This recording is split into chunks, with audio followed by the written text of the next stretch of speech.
সবশেষে বলবো, ছেলে হোক অথবা মেয়ে, সবাই কিন্তু মানুষ। মেয়েরাও মানুষ, ছেলেরাও মানুষ।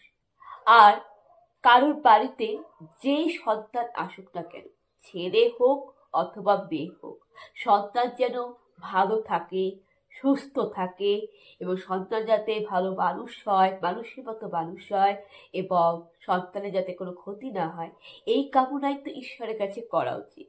পুত্র সন্তান হলো গণেশ ঠাকুরের রূপ, পুত্র সন্তান হলো নারায়ণ ঠাকুরের রূপ, পুত্র সন্তান হলো প্রভু শ্রীকৃষ্ণের রূপ।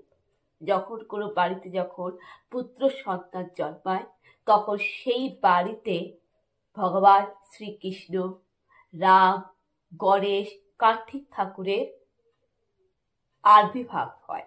এবং সেই বাড়িতে একজন বাড়ির কর্তা, মানে একজন বাড়ির কর্তা, বাড়ির মালিক যদি বুড়া হয়ে যায় বা অথবা ডেথ হয়ে যায়, তার পরবর্তী প্রজন্মে যে পুত্র সন্তান জন্মাচ্ছে, সেই কিন্তু ফিউচারের উত্তরাধিকারী, ফিউচারে সেই বাড়ির কর্তা, বাড়ির দারোয়ান, বাড়ির দুধ।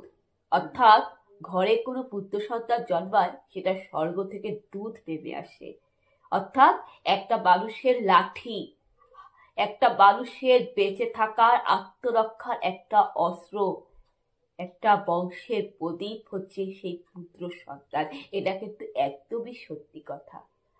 আবার যখন কোনো বাড়িতে কন্যা সন্তান আসে, সে কন্যা কিন্তু মা লক্ষ্মী। কেননা মা লক্ষ্মী না থাকলে আমরা জামা কাপড় পেতাম না, মা লক্ষ্মী না থাকলে আমরা খাবার, খাদ্য, অন্ন, রুটি পেতাম না, মা লক্ষ্মী না থাকলে জমিতে চাষবাস হতো না, ফসল ফলাইতো না। কেননা মা লক্ষ্মী কিন্তু মা বসুন্ধরার সন্তান। মা লক্ষ্মী না থাকলে তো আমাদের মানব জীবনটাই বৃথা। ঘর বাড়ি, টাকা পয়সা, সুখ শান্তি, সমৃদ্ধি সবই মা লক্ষ্মী।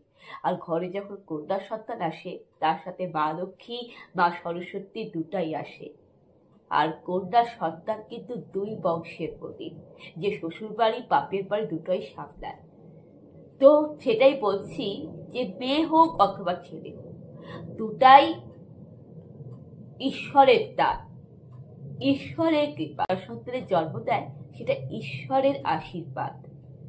এবং ঘরে ছেলে হোক অথবা মেয়ে হোক, সবসময় আমাদের প্রার্থনা করা উচিত যে বাচ্চা জন্মেছে, যে বাচ্চা আসবে, সে ছেলে হোক বা মেয়ে, সুস্থ থাকুক, ভালো থাকুক।